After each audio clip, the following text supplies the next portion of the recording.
Live. Welcome back, Manifa. It is so great to see you. It's good to see you too, Susie.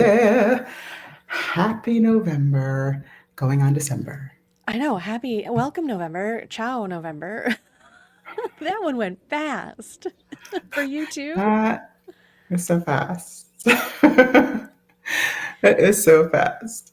Yeah, I So was fast. pulling up my December document for today, and I was just like, uh, well, I do it from a copy from the November. For some reason, I was looking for the wrong thing. So when I pulled it up, I was just like, oh, I don't even know what month it is anymore. Right? Where are we going? Why am I in this handbasket? Well, and you have every reason to be catching up because for anybody who doesn't know, didn't catch on the YouTube channel, last week Monifa was streaming all week long her Voicing Your Vision Summit in its fourth annual year. I think the replays might have been snatched away. You'll have to see about getting your VIP pass to enjoy all of the amazing interviews, 25 speakers, plus the last 2 years replays. So rich and juicy. So that's was on the YouTube channel. If you're on Facebook, join Get Vocal, her It's on Facebook group, YouTube because that's where still. it's going on. You're so Yes. nice. Aren't you the It's on YouTube sweetest? still. Like, You just it's a give and give lot. and I have give. given y'all a lot. It's like I think it's 27 videos. I'm not finished loading them. um, so it's a lot. So I wanted people to be able to get much out of it, even if they aren't joining us in the VIP level, which is worth it. I have some people adding some gifts in now. So people are still getting more gifts if you do join us for the VIP level and get all the yummy stuff. But you still have some time. I figured it's the holidays. People are sitting around eating food. You might as well listen to some good videos. And so, yes, and then I might as well go ahead and announce we do have temporarily discounted VIP level for the weekend. So you should jump in Oh my because this is goodness, the Black best it's gonna Friday special. get. Best it's gonna get. Yes. And then you have until um uh Tuesday. I think it's like midnight Monday. And then it is only for the VIP members. You will not be able to participate. And if you want to go VIP after Tuesday, I'm sure you might be able to. You'll just pay full price, which is still deeply reasonable given everything you get from the speakers and the gifts and all of that jazz. Oh my goodness, Great so much gifts. juicy stuff. Maybe you Yeah. can drop the link in the comments so people can pick that up with the video. And Good idea. then, because we have been swimming in the soup lately, and Mercury has moved into retrograde again. So we've got a lot of energy talk to catch up on. We have a new moon coming up on the 1st. What a way to ring in a new month. Second month in a row that starts off with a new moon just as we turn the page. Our new moon in Sagittarius, right, Monifa? Yes. Got This new moon is energy. like, and it's like that feeling of again, we're doing this again. What I love about the new moon Sagittarius this time is actually it's like very efficient. Came right on the heels of the Scorpio. I think it was 9 degrees 30 or 40 or something like that. And Sagittarius 9 degrees 32. And it replicates itself because it's 1 and 15 from November and 1 and 15 from December, 1st and 15th. Um, and so they're like almost perfectly, 30 degrees apart. So that I found interesting because there's usually enough of a gradient going on that you're not really seeing those things line up. Um, and so, yeah, I'm wondering what about the elliptical is shifting that possibility. Anyways, but the quantum human design key 9 is convergence. And for the gene keys, it's the shadow of inertia, the gift of determination, and the city of invincibility. Ho! Is that it is to me like what I love about this is that last month we were given kind of the keys to the kingdom by diving into who we are truly, and how does that make up our groups of friends, family, who we choose to have in our world. And now we're jumping into what do you do with it? Like, what do you do with that?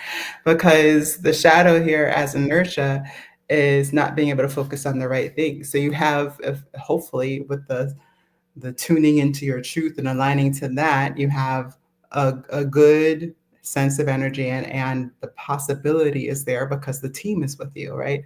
Um, and now we're like, and then do something, and then somebody's freezing. Like right now, I'm kidding. The energy itself is saying like the possibility here is not to get anything done, even though you have all the things, right? And so it's this invitation not to freeze, by and because it's not really. We often think that we aren't doing enough, or uh, we're not doing it well enough, right? Like we're somehow falling. But if we're anchored in truth and we're aligned to it, then it's nothing personally like flawed with us. This is about how are we executing, right? So this is about not focusing on the right things. That there's so much resource, there's so much option that you are getting scattered and you're not recognizing what is for you to focus on. What I love about this is like they have the comparison with the taming to the great, which is the 26th key, I believe. And this is the taming of the small. So Richard Rudd talks about how if you don't tame the small, it would tame you, right? Um, and another kind of visual for our visual people is being able to see the trees and the forest is the goal. So that's also in the book. So optimally, you can see the big picture and then choose where to apply focused attention. So in the unbalanced version, this is actually Karen Curry Parker's notes. If in the unbalanced version, then there's too many options, and we're just like not noticing how our truth connects to the actions we're supposed to take. Okay. And so it causes confusion and overwhelm. So again, just not doing like not necessarily that you can't do anything or that right. There's just focusing on the right things. So good questions from Karen Curry Parker to contemplate are: what do I need to focus on? Is my physical environment supporting staying focused? This is a good one because and at least in my opinion, we're still in the fall. We're kind of taking account of things, but we're also, um, you know, getting everything put away for winter. Um, I think of it again as the end of the cycle. So it's basically just making space, like in the winter, so that you're not basically trying to do a lot of extra things while you're supposed to be resting. The reason why I think of it that way is because I have a background as Seventh Day Adventist. So, on Friday, when it's about to be Sabbath, which is when the sun goes down, is Sabbath. Um, so on Friday, people are making extra food because they're not cooking during the Sabbath. They're cleaning up the house because they're not cleaning on Sabbath. They're battening things away so that they have no excuse but to rest, right? And so that's kind of how I think of that time as well in the home. So just Mm. remember that sometimes we're trying to add all the things for the holidays. But if you like this idea, then maybe it's like, okay, maybe it's starting to put things away a little bit, or at least the other things, right? Um, an affirmation from Karen Curry Parker is: I place my focus and attention on the details that support my creative manifestation. Mm. I am clear. I I like am that one. clear. That is a great one. That's a great one. I jotted down some flower Yeah. essences as you were sharing about those energies. You did? What you I got? did. The first one that came to me was rock water to help us be in flow, to break out of inertia. When you think about that fixed sense of rocks, and at the other side, I find it so interesting. Inertia and Said rock chalk. determination. So they're both very strong, almost fixed energies, right? You have to be fixed in your determination, but in this case, in order to get movement and to break out of inertia. So I find that really interesting. And the Bach flowers bring you into balance. So whether you're too fixed and you need flow, or whether you need to be more fixed and dig into your determination, I think rock water is going to serve you beautifully. Pine is a great flower essence for that self criticism and being hard on yourself. So if you start second guessing yourself and holding yourself back in that regard, pine is a beautiful way to help you open up and make peace with yourself and your place in your progress. Scleranthus is a wonderful one for trusting yourself, your intuition, and drawing from that clarity. Scleranthus is a beautiful flower essence for building that confidence and moving forward. And then finally, as you were talking about having that focus and clarity in the moment, which makes sense. How can you take action if you're not in this moment? Clematis is a wonderful flower essence for being present. It's a great flower essence for meditation also. Helps to keep your mind from being quite so likely to take flight. Clematis is a great one for focus. Beautiful. I'm sure I spelled all of these wrong. That's fine. And well, I got pine right. I love the spelling of scleranthus. I think that's very special. I'll recatch that one, but you got the phonetics, and that's all you need if you're standing at the shelf in the grocery store saying, which one speaks to me today? I Could be went scleranthus. Latin slash. I love it. I love it, my pre-med friend. Oh man. So that's the thing is that we do want to be able to focus in on the right details, right? But based on the overarching picture, which we're going to talk about in a second because we're doing our books and review, and we did, and I would say Big Leap was a good one for that, and then the one thing. Um, so basically here you just want to know that when you are doing the right actions, what's coming up for that focus, then you get to be more magnetic, or it has a sense of drawing things into the field. And so there's one quote I want to say about that it's a lawsuit statement called "The Journey of a Thousand Miles Begins with One First Step," the first step. But Richard Rudd has a more accurate translation, possibly. The journey of a thousand miles begins beneath one's feet. And so it's just this idea, right? That you don't want to, to be in focused action, you don't need to make big leaps all of a sudden. You just need to keep moving on what's in front of you. And then every intentional act is a magical act. That was the other quote that I wanted y'all to hear. Every intentional act that's aligned to your truth is a magical act. And that is a quote from Aleister Crowley. So, in case y'all were wondering, I don't really know about that. So, we have I love full that. moon energies. Did you like that one? Mm-hmm, mm-hmm. And it's so I true when think you it's think very about true. taking that first step. It's in the action of the first step. But if your foundation is not there to support you, it could be a rocky 1,000 miles. Rocky. Yeah, that first couple miles is brutal, much less the rest of them. So in the middle of the month, what's the date of our full moon? It's December 15th. On the And it's our 15th. full moon in Gemini. Full moon in Gemini. Mm-hmm. So that's at 23 degrees. And again, perfectly lined up. I think the Taurus full moon, was it Taurus? I don't know, was 20 24 degrees and like one. something like that. So these are very close together. That's just, again, not quite heard of. What that means is that usually if it's further out of that, then it's going to not have kind of any correlation whatsoever. But within that 5 degrees, it could be its own correlation, like it's influencing each other. So they consider them kind of groups. These moons are kind of grouped in the conversation for astrologers. They're not going to talk about them separately. They're going to talk about how they work together, right? So that's why I thought it was important to have that little bit of review. And coming into this Gemini full moon, it's the challenging, hard part about this. Well, let me tell you what it is first.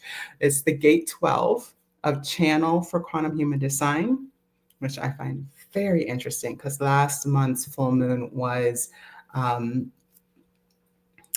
transmission. So transmission means you're receiving something. Channel is that you are the something, right? So I found that very interesting. On Gene Keys, it is the shadow of vanity, the gift of discrimination, and the city of purity. And so I always prefer saying discernment because I don't like the word discrimination. But and I feel like they mean pretty much the same thing as far as how he's speaking about them. So I don't know, you choose. And then yeah, so the challenge here is honoring yourself and to share your truth when you decide the time is right. So if that truth is what that transmission was, so the intuition that you received, the courage enough to share what you feel and sense, honoring source that they received it from, enough to hold the information as important, and the potential that it holds because it holds the creative power of source, right? So are we allowing that to be reflected in our sharing of it, and that, or the honoring of the right time to share it too? Timing is, I think, going to be essential. It's coming up more and more. I mean, I've been focusing on it for a while, but I thought it was just my obsession. But evidently, like, we're kind of getting indicators that it's important, especially moving forward into this next year. So keep that in mind. And being able to sense timing is important. We have in the optimal expression is that you're knowing your voice is a vehicle for divine insight. So the voice is a very integral element to this energy. It talks about it in Gene Keys as well. The unbalanced is sharing ideas when it's not the right time, right? And so a good affirmation for this one is, I am a creative being. My words, self expression, and creative offerings have the power to change the way people see and understand the world, right? So wrap your heart around that one. I always say, if these affirmations are a little lofty for you, just walk it back. Walk it back to where it feels comfortable and then grow into it. If it's like too much of a stress, it starts creating discordance within the system. If you can, and heal it, and then it'll be fine. But if you're not sure how to do that, I would just walk it back. Okay. Then the other part of that is the Gene Keys, where the shadow of vanity is the final trial. So this is a stop codon. So a lot of stop codons basically tell the DNA strand when to rewrite for the next strand or set of codons, or if they're supposed to enter into like a different generation. Okay, so they're there for that reason. So it's basically telling you where the turning points or evolution is happening, right? So honoring wait, that's the wrong one. Oh, here we go. It's vanity is the love of your own uniqueness. When I first read this chapter, I was like, why are you talking to me? It's not even in my chart. Like, why are you talking to me? Right? Like, why are you talking to me? Because as somebody who's just different, built different, and I made that the reason for a lot of things. And so I also made it the reason why people don't get me and why I couldn't have what I wanted. So not a good, not good mental juju, you know? So and now that, looking back on that idea set and looking at this, it's kind of like, oh, I can see where that's still playing out in some areas of what I think is possible for me. So that's the shadow aspect, is that you think you're so special that nobody's going to ever get you. Nobody could actually understand like what it's like to be you. Nobody could possibly care and like connect in a loving team or family or network, right? That idea is just as egocentric as, well, everybody loves me. Everybody must love you, right? And so there's not much difference in those two ideas. So I just want to shock a few people out of that, because I feel like we can get really kind of aggrandizing in the opposite way. So the quote I want to share from Gene Keys here is: vanity can choose the most beautiful words, but it can never hide the frequency of its tone. Vanity is the silence, is in the silence and hides behind thoughts and feelings. So you may never say, like in the repressive, you're in that elitist version, you may never say a word, but it dictates how you act. It dictates who you reach out to, right? So that just because you didn't say nothing doesn't mean you're not being vain. Which is like, I think one of the more larger insults, especially for women, I think, but maybe not. Maybe it's just everybody. The fear here is that you're afraid that if you come from your heart, if you truly share who you really are, your uniqueness, you will lose your power. That somebody will either hold it against you, or that people will think it means you are weak, right? So don't do that. Like, don't do that. And the reactive is malicious. So it basically is saying, no, you don't deserve what I deserve, because obviously only unique people get to live here, right? And whatever, for whatever reason that you're making that uniqueness true, right? So it's pretty cool, but it's powerful if you use that as discernment, because now you're discerning like what, and this is the way he talks about this. You bring that same ability to recognizing beauty. And what is beautiful is shared with others. And what is beautiful, it is born of love.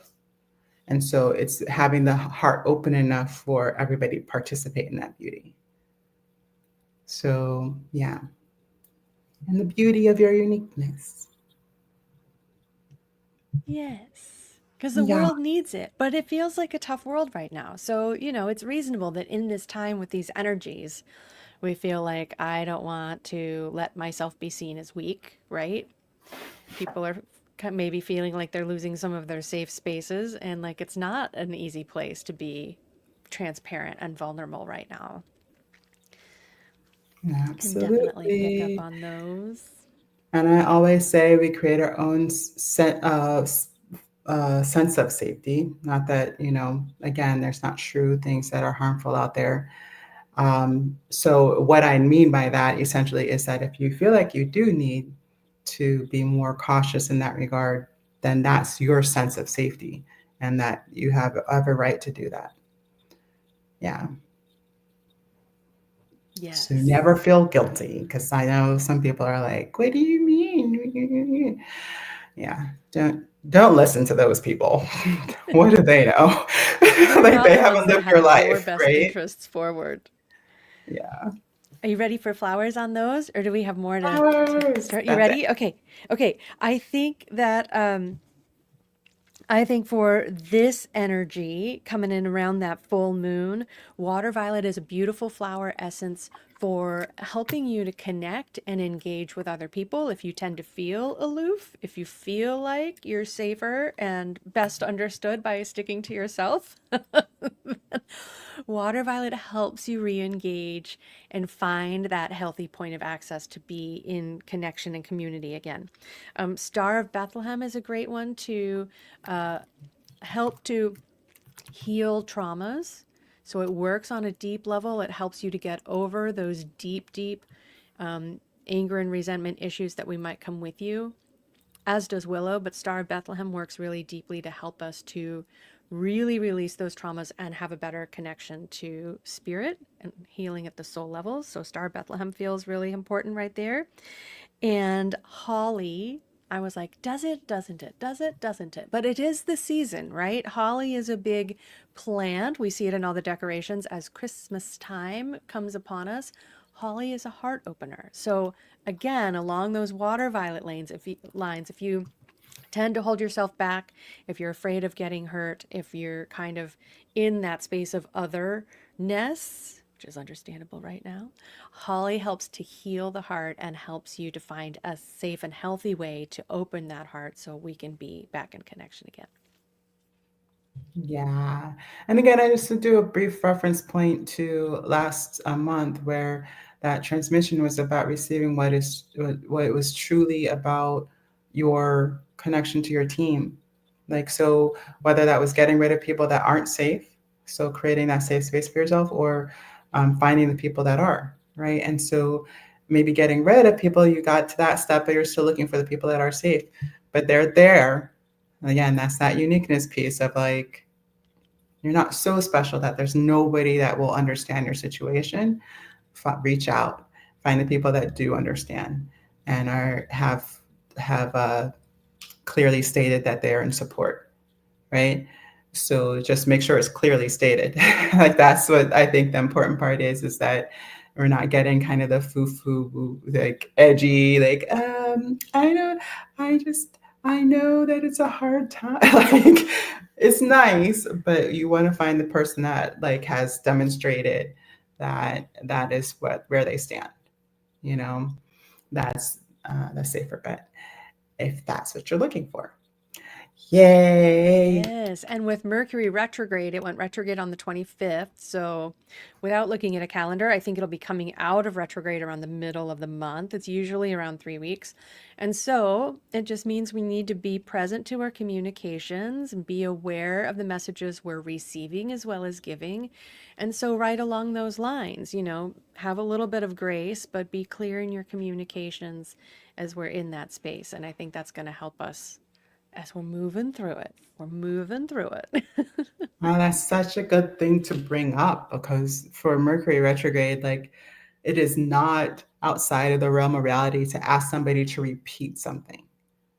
Like, say that again. I'm not sure I understood you correctly. Does that mean for you that this, and this is true? Like, cover all your bases, right? Because it can come to the point where they said it this, and I thought they meant that this was true, but that was actually an assumption. So to double, triple check is never a bad thing. And it's not that I don't believe you. I just want to be clear Right. that what you're saying means this is what happens, right? I think a lot of people get caught up in that because what those words mean to one person, like I love you, they mean I'm going to be with you forever and then we're going to go on a private island and you'll be the only person in my life and I will never talk to another soul. And then for somebody else, it's just like, you're a part of my universe and I feel connected. And, you know, and those aren't the same thing. And they're not the same commitments and they won't follow through on the same actions. So we just want to be clear on the ones that they are going to follow through on. Yes. So, and now we're going Energies into of the our month. books of the year review. Yes. Well, let's start out with our Wool Manifesto as I was pulling together topics and themes in all of the books that we have read together this year. We've done such good work. I was reminded of our Wool Manifesto, which I think is beautifully supported by some of the books. So we might bring up some of them out of order. But I wanted to touch back on these 4 pillars that Monifa and I identified as we created Verve and Vision, Sovereign Spirits, Mastering Midlife. moving into 2024. That seems like a minute ago, doesn't it? It doesn't I seem like a know. whole I was year like, ago. I have an idea. It was This around little this baby time, I came into think. being. Exactly. Yeah. We wanted to take a look at the dynamics of power of women in midlife. I think every one of those words, dynamics, power, women, midlife, like, I think a lot of our reading list really filled in on these, but we started off with Unbound, which is definitely about the dynamics of power. Like literally. A It's hundred percent. literally. I love that book so much, and it's come up throughout the year as so many of them have, and so yeah, just understanding that those two parts of what makes up energy and power, even within our own patterns of desire and humanity, that masculine and feminine approach, that submissive and what's the other word? Mm-hmm. Dominating force, right? And how they play in this game, right? And that it's not that one is only one and one is only the other. It's how is that interfacing with each other, right? If only Susie was dominating, this would be an Essence Flower podcast, right? If only I was dominating, then it would only be astrology, right? Like we'd only get to that much, right? So it's more about how are we playing with each other. And so we're looking for ways to do that even more next year. If you have suggestions, chat us, put it in the comments. Yes. Because yeah, this would be a great time to chime in because we're making plans in the background about how we want next year to look like. Laying the seeds, indeed. And if you want to catch up on the list of books we covered in this last year, that link I was just sharing about the Buy Me a Coffee, Verve, and Vision, that's where our book club information is. We've got notes for our supporters from all the books that we read, but you'll find the list there. If any of these are like, oh, I didn't get to that, but now that feels kind of in time and on time, you will find that information. And like Monifa said, drop a comment here wherever you're catching the video or communicate there and let us know what you're looking to get more of as we I lay the love seeds. it. Yes, yes. Oh, oh, well, maybe not. All right, maybe we'll move on. Yes, so our second pillar, wait, what else would be under the power quotient?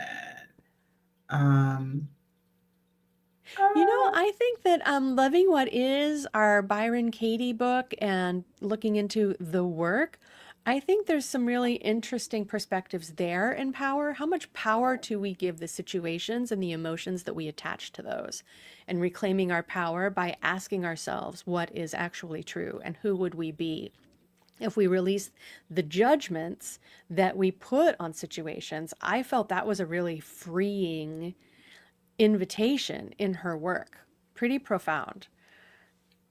Absolutely. That freeingness frees up energy, right? So And so much. that energy is power, right? Um, So I agree. I agree. Actually, it was one of those things that pulled my eye. I was like, I don't know why. So I'm glad my other side of that to that and brought that up. I agree. Absolutely. Um, yeah. And those questions clarifying how we are identifying with our perspective, right? And therefore allowing us to shift out of it, I think is a powerful tool. So in that way, it's also power. Definitely, definitely. And then scanning our list too, in the month of May, we did conscious leadership, and that's certainly all about leadership and power. But those concepts work not only at the leadership level, but also in relationships, which again, we come back to those dynamics of power, certainly when we're in romantic or personal relationships, not just in the workplace. So, Absolutely. And how do we share so that people feel free to be vulnerable, to say what is needed to bring more possibility to the situation? I think it's a really good reference there. And to me, emergent strategy, it's got that a little bit of that edge as well. It's like a little bit that subversive power is giving you all the tools to bring the community into a field of power so that we're making Mm-hmm. decisions as a community, as a team, instead of just in our elite stance of, I know what you should be doing, so do it. Um, that is kind of old school anyways. It's not working as well as it used to, obviously. And so I challenge people to recognize those things and how people have shifted that dynamic where the energy is still going to them, but they're making you think it's drawing on community. I I'd ask people to like kind of double check that identity and perspective when we start identifying with somebody else's power equaling our own, right? And then if it's only exclusive for the somehow the two of us, then where is the rest of the community, right? I think that would be a good one to dive into. Mm-hmm. And then, of course, I think big magic is power. Oh, sure. Tuning into that power that's within us, the creative power. Yes. Let's talk Yes. about it. Creative source Creation. power. Women, whether you have had children or not, I haven't had children myself, but I'm a stepmama. But the creative force that women hold is not to be underestimated or undervalued. We are creatrixes. Yes. That is the truth. You know how I feel about that. You do. Yeah. And that, that we can trust when something is for us, we can let go. If that power is moving on, that something else will show up for us. Um, yeah, I love that. I love that. It's just so much. What I love so much about that book still is it reminds me of her and that ability to be so like honoring of the process and then also like a humbleness, which I don't use that word a lot that in like a good way, but but just this ability to just like not make it a huge thing, not make it so overly unique that we have creative ideas that we are above any one thing as an artist or as a creator. So I think it's a beautiful. I know we had some great choices this year, Susie. So good. And I And feel like we as have so fast much as more the to year delve into. went, this is such a great way to come back and be like, "Oh yeah, we did dig into this." Like don't just leave it in the archives, but have all of this percolating as we start looking ahead. And we'll talk more about that pretty soon too. Yes. Yes. So the second pillar is health as self love, mental, emotional, and physical. So that was our big idea around the health piece. So I feel like we need to bring more of that to the forefront next Hmm. year. I definitely want to find a way to make that happen more solidly. Where do you feel we can? Yeah, health is self-love. And it's really interesting because something that I thought was definitely out there that everybody knew this is where I was coming from, but this last week I've had a couple of people reflect back to me how much it landed for them. So it seems like it's in time to sit with this statement that no one else is going to put a priority on your well-being, your health, your happiness. It is up to you. And so, as sovereign spirits, our health, that is self love, taking a stand for what protects your physical and emotional and mental well being. You get to stake that claim, you plant your flag, and you defend your boundaries. We are here to tell you, sisters, you are doing the good work. Mm. Yes. That's the truth. That is the truth. And that did hit home in a whole new way when you said it at the summit was that feeling of, oh, that is so true. Like I'm the only one that can demand those things that are required for my health. And sometimes it feels like that. It feels like you're just like stick in the ground, right? Because there's so many temptations and reasons not to focus on it. If you're anything like me, it's one of those things that you have to continually bring up as a priority. And how am I allowing that to show in my everyday type of thing? So, yes, absolutely. And then, of course, February's book, Burnout, was speaking a lot to that. How are we making sure that we're not just leaking all the energy, right? And just because you can keep going doesn't mean that you should keep going. I feel like this is something I'm constantly telling clients. It's like, oh, you can do more? Stop. Let's Who just are you stop. proving it to? Who do you need to I prove this know. to? Yeah. Yes, Yeah. So, absolutely. Burnout is such a great book. Such a great conversation. Really, really, it's written by two powerful women. There's a lot of issues there that are important for women, but don't be afraid to give this book to the men in your life because they need to know this too. Everybody could step up a little bit in smashing the patriarchy. I'm just saying. So it is such a great read. I'm so grateful I succumbed to peer pressure when my friend wouldn't stop picking on me that it had to be read. It's a must read. So take it from us if you haven't put it on your list. It's a great listen at minimum. Check that one out. It's yeah. fantastic. I mean, yeah, I feel like I put it on the back burner too long because, sometimes you feel like you've heard some things already, right? Um, and so that was kind of my stance, is being a little bit elitist about it. And so you just suck that up and we'll listen to it anyways. It's well worth it because it gets into some spaces that I just hadn't heard about before. But also from like an I don't know. There's always it kind of reminds me of Elizabeth, um, Mm, in the way that it's just like, listen, sister to sister, friend to friend, woman to woman, you know, kind of conversation. But yeah, of course, the men need to hear this too, and they're ready to hear it. I know, I know, I know. I know how long they have not been. And I also know what happened during the summit. And I also know how things have been shifting throughout the year and what I've been noticing and what I've been seeing. And I think they're ready.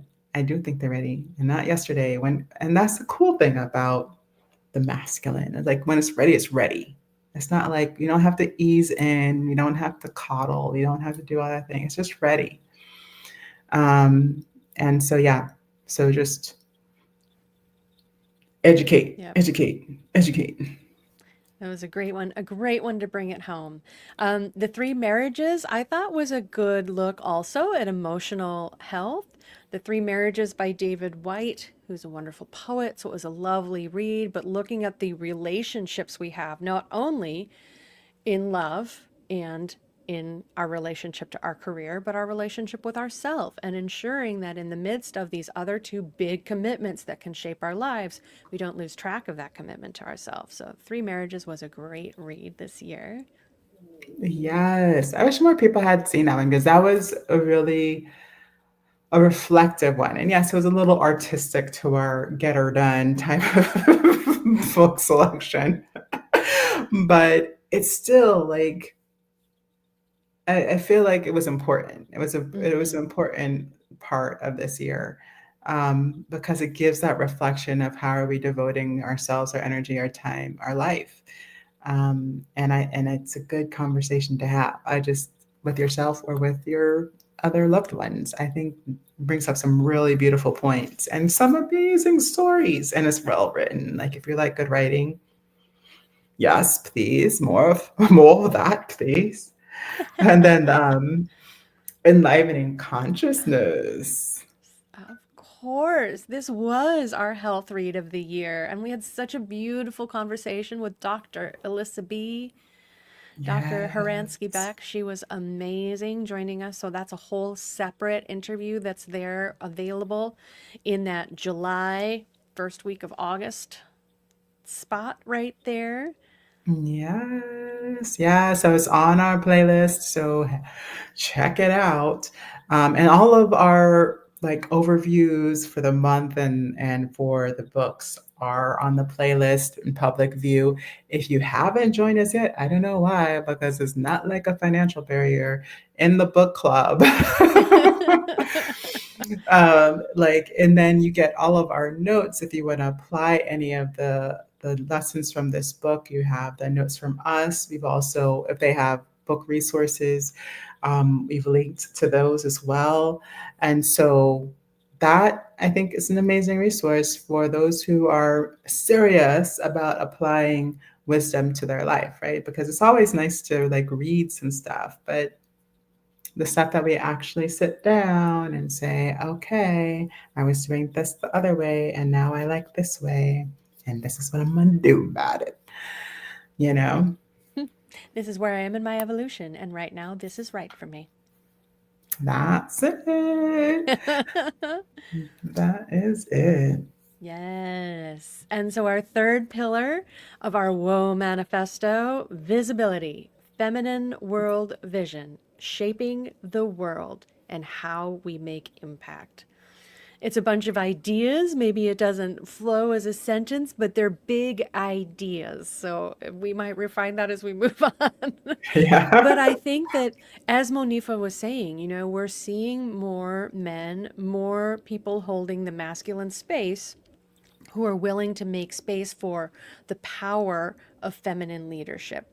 Feminine world vision is something that is available for everyone. I do believe its time has come in being better stewards of our resources in the way that that can shape the world, and moving forward, how it can maybe lighten our impact on the world as well as expand our horizons. Talk about impact, sisters. Yeah, making better choices for our community and for the ones coming behind us, right? I think that's always going to be a focus. I mean, I no children have come forth from my womb, but that doesn't change the fact that I think about them all the time. I think Right. about the world they're growing up in and that we're leaving to them. And so I think it's important that we are continuing to lead the charge on what it means to truly be a parent, like to truly be um, the adult and the leader, right? Because a leader is looking out for everyone. Otherwise, who are you there for? Like you're not a leader without the everyone.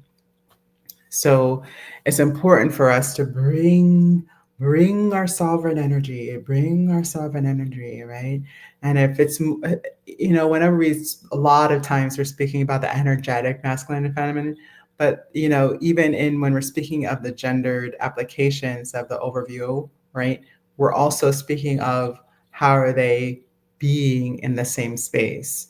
We're never just exclusively talking about the gendered view because we need everybody. All y'all, all y'all, all of y'all. There is room at the table. Yeah. And I think it's such a vital perspective too. Like if you're outside of the gendered perspective, then we need that. The variety of perspective is what allows us to build a healthy relationship with the earth. And I don't know how to haven't proven that in my thesis as yet so that I can make it scientifically true for everybody at the table, but I know it's true. I just do, right? So, yeah, I am always including the all in that statement. Let's see. So, yeah, Yes. I we think have so that that many really with the came up in feminine conscious version. leadership, Yeah. certainly. In that integrating, again, it's a book that's about leadership. So it's not strictly what people might say are feminine principles, but the invitation there to bring in so many levels to your style of leadership that were outside of what anybody might have traditionally thought, in the hard striving 80s, shatter that glass ceiling and go to work in your stilettos and business suit and take no quarter. Like women have to be boss bitches. Like, and Yeah. So let's bring a little bit more balance. We don't have to we're going put all on in. masculine styles of leadership in order to get ahead. It's much more integrative. And I think that integrative method is going to serve us all so much better. So, conscious leadership was a great introduction to what that kind of world vision could look like.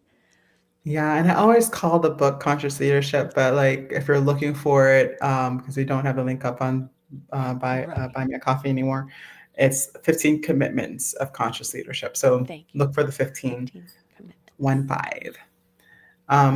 If I'm not saying that clearly, it happens. I'm not saying it doesn't happen. We're Yes, I talking our mean, own shorthand up here. Apologies. totally. Um, and honestly, I feel like kind of all of these are a little bit of the world vision shaped in the energy of the feminine, uh, because we picked them, right? We picked them. I think the most, I would say, masculine perspective would be the one thing. I would say I wouldn't even, We yeah, have I a don't even very know if I would call any of the linear, others. right or wrong, yes or no, kind of, you have the one thing and then everything is outside of that circle. I feel like that. I agree. That's a little bit more of a masculine perspective and Yeah. line of delineation. So, Yeah, but I think it's still a sovereign choice. This is why we call it sovereign spirit. It's not sovereign woman. So it's more of a sovereign spirit choice, because if we start thinking of the one as unity instead of an isolation of a linear event, we get to apply that to the multidimensionality of the one, right? I Um, want to come back to that before that channel just like gem just goes too far away. If we think of one as unity instead of a linear separation event, like yeah. unity in the one. We are all one. We're all tapped into the same battery. We are all drawing from the same juice and creating in the same field. Yes, yes. And if we think of that as the starting place of the whole, right? Then we're thinking of that as the focus point, which is part of our message from the full moon, right? So it is the focus of the big vision. And then finding the now starting place within that, not necessarily the start and the finish is in a linear thing. No, this is just where we are right now. It's the land we stand on. It's the what's underneath our feet, as you were talking about with the gene keys and lots of. So I think it's important in that regard. And As emergent strategy, certainly, let us not forget Adrienne Marie Brown's fantastic work looking at the models of nature and how that can inform our styles of taking action and leadership and working to support groups, not in a I am the guru, I will show you the way fashion, but in engaging in communities so that the movements we begin can continue after we move on to something else. Really beautiful perspectives on feminine leadership and impact. absolutely. And then our final pillar, sovereign authority for conscious leadership, which is what I was referring to in the sovereign spirits piece of our subtitle. Um, and again, I feel like there in some ways all of them reflect this uh, as well. I think these are our two overarching themes for the year for sure. Mm. Uh, and will probably continue to be because they're kind of the master thesis of the whole podcast, right? So yeah, the conscious leadership from May, we have that enlivening consciousness. I do think like you have to have a sense of authority to manage how you are dictating the health of your eyesight and your body and your willingness to participate in things that are not healthy within our communities and food systems. And it That takes a talks lot about of all of those leadership. things. It talks about soil. It talks about so much that is Mm. behind the what's behind, right? And so, yeah, I think that one's a powerful representation of that too. So good. And the big leap. We haven't really mentioned the big leap, but again, working in your zone of genius, not settling for complacency or I do really good at this thing and people shine light back on me because it's comfortable for them when I excel here. But looking for, connecting to, growing in your zone of genius. Because there is work we need to do, sisters, and it is up to us. That one's also, I like the way that ties in as kind of maybe one of the ones that we dive deeper into, the final one. Um, Mm. because of that ability to recognize yourself in the work that you're doing, and that time is not relevant in that regard, right? Who you are is who you are. Right? The all of you is always available.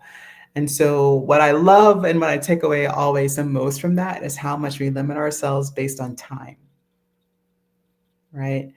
And I think the difference between time and timing, actually, I'm reading a book. I just recognized that I'm reading a book that talks about this right now. But the difference in time and timing are two different things. I think Mm. timing is a relationship to the rhythm of your now, and time is not real. Those are two, like those are two different things. And Time is a so, construct. Big Leap talks about the Einstein. I forget what it's Einstein called, but it's time. from I call Einstein. that in. Einstein. I'm in session with a client and I say to myself, we've got more work to do. I need more than 4 minutes. And I drop into Einstein time and we get it done. It's a beautiful power to draw on. I'm a believer. I am. So don't let time fool you. Don't let it fool you. Yeah, and if you don't know what we're talking about, you should check out our Buy Me a Coffee page on Verve and Vision, because we usually have, if we don't have people in the room, I think we didn't for Big Leap, maybe we did. I don't know. Usually, but we share the video if they allow us to. So it should be there. You should check it and see if it is. Yeah. And so in the coming year, that was our kind of check in on how our books supported and fulfilled our pillars, our Will Manifesto. And now we're in the season of looking ahead. As Monifa said, if you have ideas, if you have things you want to see us dig into in the year ahead, we would love to hear from you because we are planting the seeds. And this month, we typically meet then the first Thursday of the coming month, but again, 'tis the season. We changed up our podcast date. We're going to change up our book club meeting date and we're going to push it out. We're going to do it the following week. So on Thursday, December 12th, on 12/12, we're going to get together. And we've got some fun topics we want to dive into. So we did not choose a book to read together this month because we're looking ahead to what the year has in store. And Monifa has a beautiful practice she calls her rest period. So I'm going to let her tell us how she's going to help us kind of take a peek behind the curtains and how we can employ a bit of this for ourselves. Yes. So I do have a rest period. And last year, I allowed my clients to kind of see behind the scenes of what I'm looking at, what I'm checking into when I'm in that period. And it actually starts out as pure rest, and then I move into a time of what am I feeling into the most? Like, what ideas have come to me? What am I excited about? Has something already come to me I'm already excited about for 2025? What is coming up next? And then I start to look at my year in as 2024 in that site, right? So what elements are already there? What elements maybe don't need to be there anymore? What elements do I feel like, how are we moving forward is the full question for the process. And so how I do that, what am I looking at? What are we, what am I allowing? How much time am I allowing? I am a slow mover, so I allow myself plenty of time, but maybe you can get this done in a day or a few, right? And so, yeah, and so it's really about just kind of an idea of how to approach planning without it all being about, well, I'm going to do this and I'm going to do this and I'm going to do this and I'm going to do this. And now you're already exhausted and you haven't let go of anything. That's really the danger part, because that's not good for energy and therefore health. So, yeah, we're going to talk more about that on the 12th about and like kind of what I do and then why I do it that way. And then you can take the parts that will work for you and apply it to your own rest, what I call rest and review.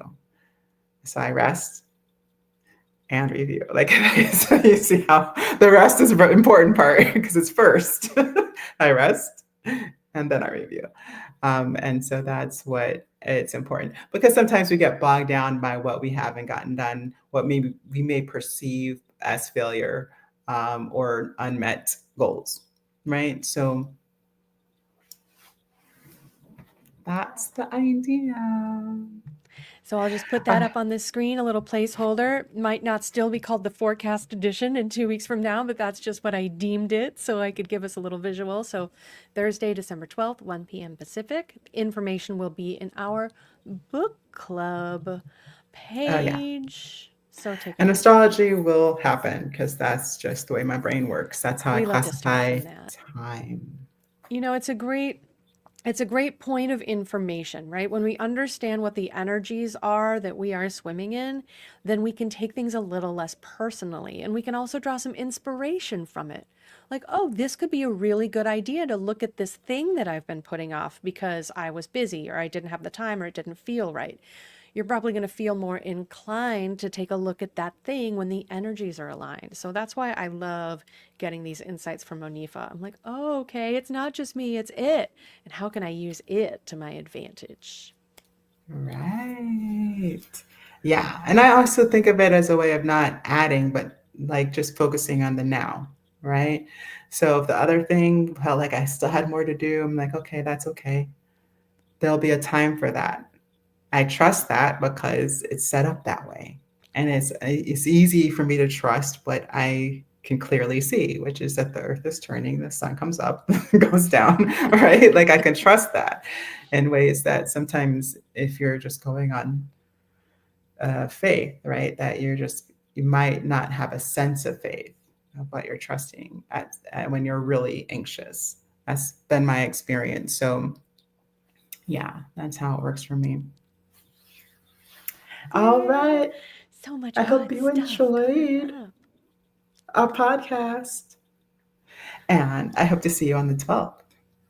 Yes, we'll see you back here in a couple of weeks. Thanks for joining us. Thanks for looking back with us. Leave a comment if you had a favorite book this year or if you have book suggestions because we're collecting ideas. For next year. It'll be fun. All right, and we'll see you online for our podcast next month. Until then, take good care of yourselves. Ta ta.